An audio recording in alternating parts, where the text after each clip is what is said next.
हरे कृष्णा। आज है 25 अक्टूबर 2025 शनिवार और तिथि है कार्तिक मास के शुक्ल पक्ष की चतुर्थी तिथि। भगवान श्री कृष्ण को प्रिय है ये कार्तिक मास, क्योंकि इसी मास में भगवान की अनेक लीलाएं हुई थी और इस मास की अधिष्ठात्री देवी है श्रीमती राधा रानी। हमारे शास्त्रों में वर्णन आता है कि इस कार्तिक मास में जो भी पुण्य कार्य आध्यात्मिक कर्म किए जाए उसका 1000 गुना अधिक फल प्राप्त होता है। चाहे वो प्रातःकालीन स्नान हो, हरे कृष्ण महामंत्र का जप हो या तपस्या हो, या फिर इस पवित्र मास में दिया गया दान हो, ये सभी कार्य अक्षय हो जाते हैं और उसका अनेक गुना अधिक फल प्राप्त होता है। तो ऐसे अत्यंत शुभ समय में चलिए आज की कार्तिक मास कथा का श्रवण करते हैं। आइए आज की विशेष कथा आरंभ करते हैं। एक समय नैमिषारण्य के पावन स्थान पर ऋषियों ने सूत गोस्वामी से आग्रह किया, हे सूत गोस्वामी, भगवान विष्णु के वामन अवतार की कथा श्रवण करने की हमारी प्रबल इच्छा है। आप कृपा करके बताएं कि भगवान ने वामन अवतार क्यों धारण किया था। तब सूत गोस्वामी ने कहा, हे ऋषिगण, एक समय राजा पृथु ने भी नारद मुनि से यही आग्रह किया था और उस समय नारद मुनि ने जो कथा सुनाई थी वही अब मैं आपको सुनाता हूँ। इसलिए अपना ध्यान केंद्रित करके एकाग्रता पूर्वक इस कथा का श्रवण करें। इस प्रकार नारद मुनि ने कथा कहना आरंभ किया। देवर्षि नारद मुनि ने कहा, हे राजन, कश्यप मुनि की 2 पत्नियां थीं।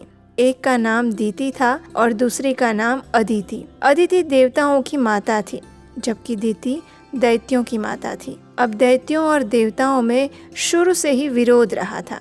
उस समय विरोचन का पुत्र और प्रहलाद का पौत्र राजा बलि दैत्यों के राजा थे। राजा बलि ने अपनी विशाल सेना के बल पर सारी पृथ्वी को अपने अधीन कर लिया था। पृथ्वी पर विजय पा लेने के बाद अब उनकी इच्छा स्वर्ग पर विजय प्राप्त करने की थी और अपने उद्देश्य की पूर्ति के लिए उन्होंने स्वर्ग पर आक्रमण करके देवराज इंद्र की राजधानी अमरावती को भी चारों ओर से घेर लिया था। जब देवताओं ने देखा कि अमरावती को चारों ओर से घेर लिया गया है तो वे सभी अमरावती से निकलकर दैत्यों से युद्ध करने लगे। दोनों पक्षों की सेनाओं में लंबे समय तक युद्ध चला। अंततः देवताओं हार कर युद्ध स्थल से भाग गए और स्वर्ग पर दैत्यों का वर्चस्व स्थापित हो गया। इंद्रासन पर बैठते ही राजा बलि ने देवताओं के कार्य दैत्यों को सौंप दिए और स्वयं ही यज्ञ का भाग भी लेने लगा। दूसरी ओर अपने पुत्रों को इस प्रकार दुखी देखकर अदिति अत्यंत चिंतित हो गई। जब उससे अपने पुत्र देवताओं का दुख देखा नहीं गया तब वह तपस्या करने के लिए हिमालय पर्वत पर चली गई। वहाँ उसने 1000 दिव्य वर्षों तक घोर तपस्या की। उसने कुछ समय फलाहार करके बिताया तो कुछ समय फूल पत्ते खाकर और शेष समय वायु का सेवन करके बिताया और अंत में एक पैर पर खड़े रहकर तपस्या करने लगी। अब अदिति के इस तप से चिंतित दैत्यगण माया से देवताओं का रूप धरकर अदिति के पास आ पहुँचे और उन्होंने कहा, हे माता, तुम हमारे निमित्त इतना उग्र तप क्यों कर रही हो? हमसे तुम्हारा ये दुख देखा नहीं जाता। आप इस तप को त्याग कर हमें सुखी करें। जब इस प्रकार भी अदिति का तप भंग नहीं हुआ तो देवताओं रूपी दैत्यों ने उसकी हत्या करने का निर्णय लिया और उसको जीवित ही जलाने के लिए पर्वत पर आग लगा दी। लेकिन उस आग में वे स्वयं ही जल गए, जबकि अदिति को पर्वत पर आग लगने का आभास तक नहीं हुआ, क्योंकि स्वयं भगवान विष्णु ने उनकी रक्षा की थी अपने सुदर्शन चक्र से। कथा को आगे बढ़ाते हुए श्रील सूत गोस्वामी कहते हैं, हे ऋषिगण, जब अग्नि पूरी तरह से शांत हो गई तब भगवान श्री विष्णु अदिति के सम्मुख प्रकट हुए और उन्होंने कहा कि हे देवताओं की माता, मैं आपके घोर तप से अत्यंत प्रसन्न हुआ हूँ। आप कोई वरदान मांगिए। भगवान श्री विष्णु के ऐसा कहने पर अदिति ने उनकी अनेक प्रकार से स्तुति वंदना की और उसके बाद अपने पुत्रों के लिए निष्कंटक राज्य मांगा। माता अदिति की स्तुतियों को सुनकर भगवान विष्णु ने कहा, हे देव माता अदिति, मैं अवतार धारण करके आपके पुत्रों की रक्षा अवश्य करूँगा। और तब अदिति ने कहा, हे प्रभु, जिनके रोम रोम में ब्रह्मांड समाया हुआ है, जो सृष्टि को धारण करते हैं, ऐसे आपको मैं कैसे धारण कर पाऊंगी? फिर भगवान ने अदिति को अपने गले से उतारकर एक माला भेंट की और स्वयं अंतर्ध्यान हो गए। दक्ष की पुत्री और देव माता अदिति भी भगवान को प्रणाम करके अपने स्थान पर चली गई। कालांतर में अदिति ने शंख, चक्र, गदा, पद्म, कमंडलु धारण किए हुए, हजारों सूर्यों के समान तेज वाले, कमल के समान नेत्र वाले, पीत वस्त्र धारण करने वाले और मुनियों द्वारा स्तुति प्राप्त करने वाले, दैत्यों का निकंदन करने वाले और भक्त वत्सल, ऐसे भगवान वामन देव को बालक रूप में जन्म दिया। ऋषि कश्यप ने जब भगवान की स्तुति की तो भगवान वामन ने कहा, हे पिताश्री, मैं अत्यंत प्रसन्न हूँ, आपका कल्याण हो। इतना कहकर भगवान विष्णु ने बालक स्वरूप धारण कर लिया और इस प्रकार सभी देवताओं की रक्षा के लिए भगवान ने वामन अवतार धारण किया और फिर बलि महाराज से 3 पग भूमि मांग कर देवताओं को अपना साम्राज्य पुनः लौटा दिया। तो ये थी आज की हमारी कार्तिक कथा श्रृंखला की पावन कथा। भगवान श्री हरि नारायण ने अनेकों अवतार धारण करके इस धरा पर जन्म लिया है और सबकी रक्षा की है। और आज भी अगर हम सच्चे मन से भगवान श्री हरि की आराधना करते हैं, उन्हें याद करते हैं, उनके पवित्र नाम का जप करते हैं, तो वे अवश्य ही हमारी सहायता के लिए भी आते हैं। क्योंकि भगवत गीता में वो स्वयं वचन देते हैं, जो मेरे भक्त हैं उनके पास जो संपत्ति है उसकी मैं रक्षा करता हूँ और जो उनके पास नहीं है उसे मैं उनको प्रदान करता हूँ। और भगवान कभी भी अपने वचन से पीछे नहीं हटते। और इस कलयुग में कार्तिक मास के इस पावन अवसर पर अगर हम भगवान श्री हरि के निमित्त कोई भी आध्यात्मिक कार्य करते हैं तो उससे भगवान श्री हरि विष्णु अत्यंत प्रसन्न होते हैं। वे हमें उनकी शुद्ध भक्ति प्रदान करते हैं और यही हमारे जीवन का परम लक्ष्य है। तो हम आशा रखते हैं कि आज की हमारी कार्तिक कथा भी आपको अच्छी लगी होगी। आइए अब हम सुनते हैं मन और हृदय को दिव्य आध्यात्मिक आनंद प्रदान करने वाला ये सुंदर हृदय स्पर्शी दिव्य भजन।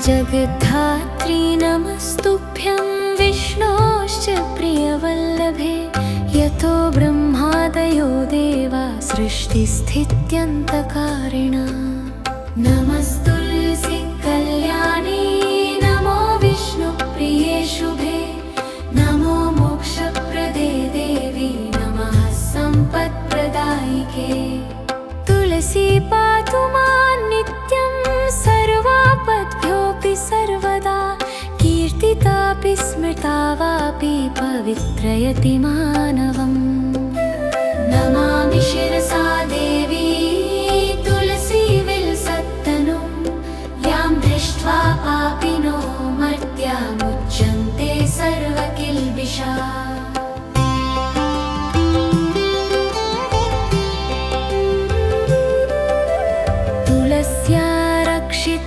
सर्वं जगदेतच्चराचरं या विनिहन्ति पापानि दृष्ट्वा वा पापिभिर्नरैः नमस्तुलस्यतितरां यस्यै बद्ध्वाञ्जलिं कलौ कलयन्ति सुखं सर्वं स्त्रियो वैश्यास्तथा परे तुलस्याना परं किञ्चित् दैवतं जगतीतले यथा पवित्रितो लोको विष्णुसङ्गेन वैष्णनः तुलस्या पल्लवं विष्णोः शिरस्यारोपितं कलौ आरोपयति सर्वाणि श्रेयांसि वरस्तके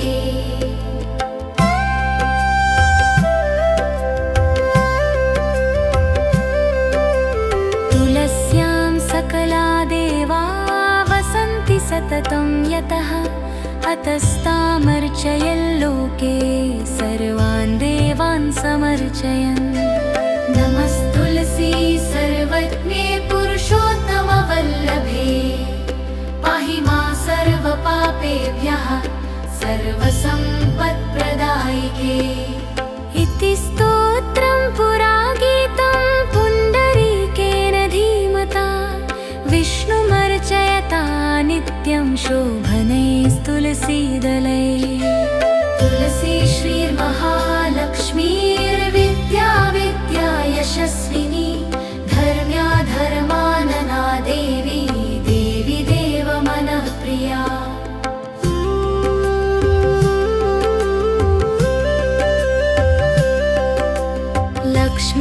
प्रिय सखी देवी ब्योर्भूमिरचला चला षोडशैतानि नामानि तुलस्या कीर्तयन्नरः लभते सुतरां भक्तिमन्ते विष्णुपदं लभे तुलसी भूर्महालक्ष्मी पद्मिनी श्रीहरिप्रिया तुलसी श्री सखी शुभे पापहारिणी पुण्यदे नमस्ते नारदनुते नारायण मनः प्रिये इति श्री पुण्डरीककृतं तुलसी स्तोत्रं सम्पूर्णम्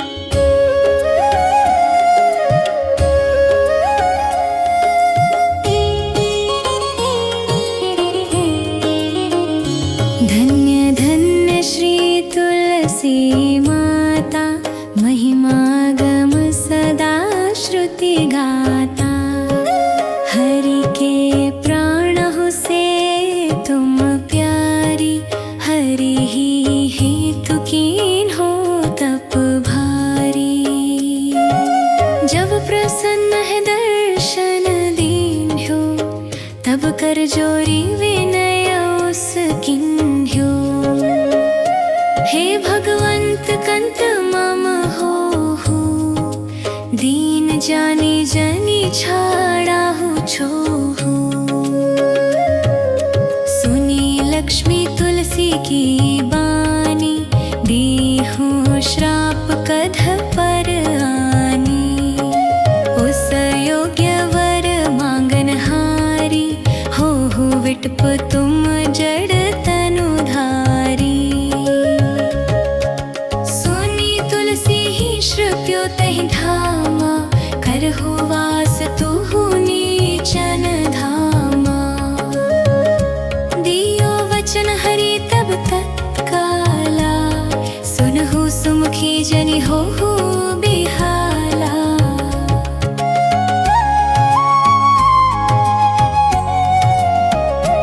समय पाई होरो पाती तोरा पुजी हो आस वचन सत मोरा तब गोकुल मह गोप सुदामा तासु भई तुलसी तुबामा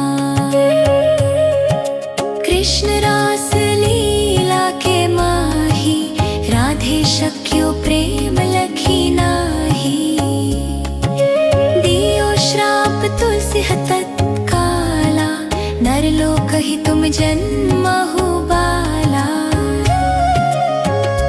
यो गोप वह दानव राजा शंख चूड़ नामक शिर ताजा तुलसी भई तासु की नारी परम सती गुण रूप आगारी असवै कल्प बीत जब गयो कल्प तृतीय जन्म तब भयो वृंदा नाम भयो तुलसी को असुर जलंधर नाम पति को करियति वंद तोल बलधामा लीलिन्हा शंकर से संग्राम जब निज सैन्य सहित शिव हारे मरहि न तब हर हरि ही पुकारे पतिव्रता वृंदा थी नारी को न सके पति ही संहारी तब जलंधर ही भेष बनाए वृंदा ढिग हरि पहुँचो जाई शिव हित लहि करि कपट प्रसंगा कियो सतीत्व धर्म तो ही भंगा भयो जलंधर कर संहारा सुनी उर शोक उपारा तिहि क्षण दियो कपट हरि टारी लखी वृंदा दुख गिरा उचारी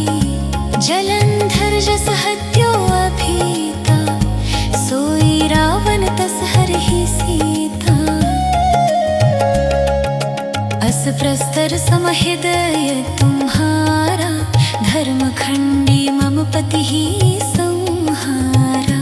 यही कारण लही श्राप हमारा, होवे तनु पाषाण तुम्हारा। सुनी हरि तुरत ही वचन उचारे, दियो श्राप बिना विचारे। लख्यो ना निज कर तूती पति को, छलन चहो जब पार्वती को।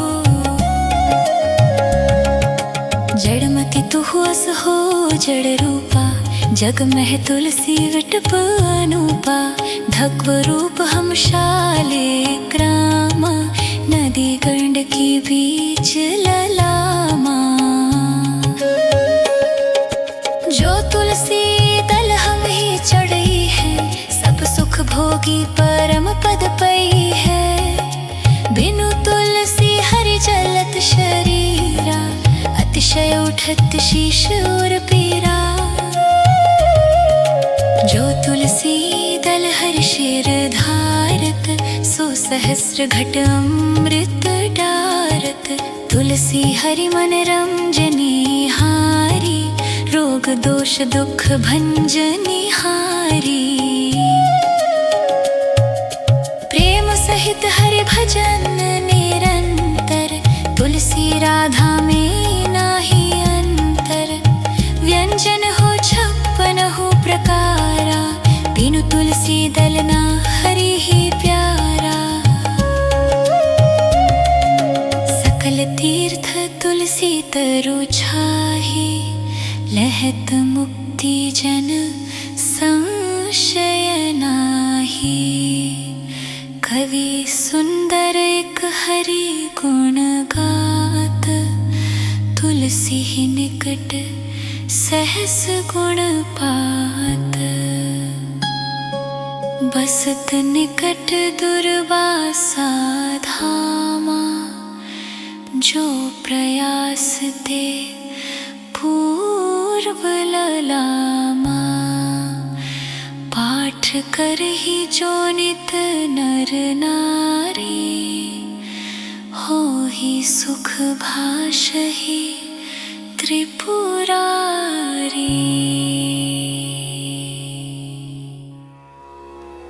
जय जय तुलसी माता, सब जग की सुखदाता। सब योगों के ऊपर, सब भोगों के ऊपर, रुज से रक्षा कर भात्राता। जय जय तुलसी माता।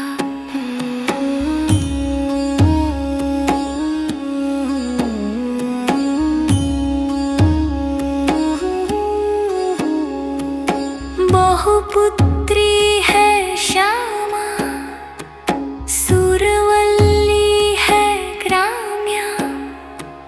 विष्णु प्रिय जो तुमको सेवे, सो नर तर जाता। जय जय तुलसी माता। हरि के शीश विराजत, त्रिभुवन से हो वंदित। पतित जनों की तारिणी, तुम हो विख्याता। जय जय तुलसी माता। लेकर जन्म बिजन में, आई दिव्य भवन में। मानव लोक तुम्ही से, सुख संपत्ति पाता। जय जय तुलसी माता। हरि को तुम अति प्यारी, श्याम वर्ण सुकुमारी। प्रेम अजब है श्री हरि का, तुमसे नाता। जय जय तुलसी माता।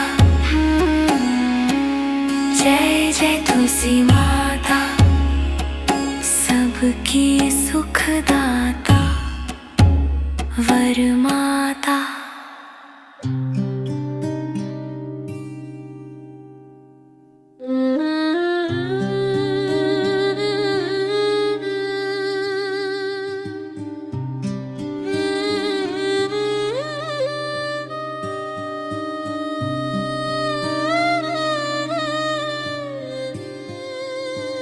नमामीश्वरं सच्चिदानन्दरूपं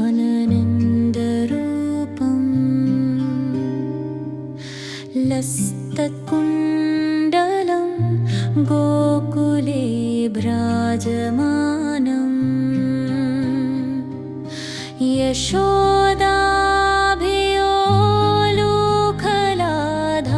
यशोदाभियोलुखलाधावमानं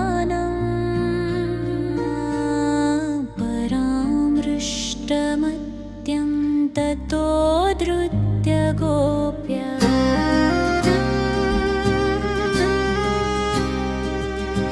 रुदं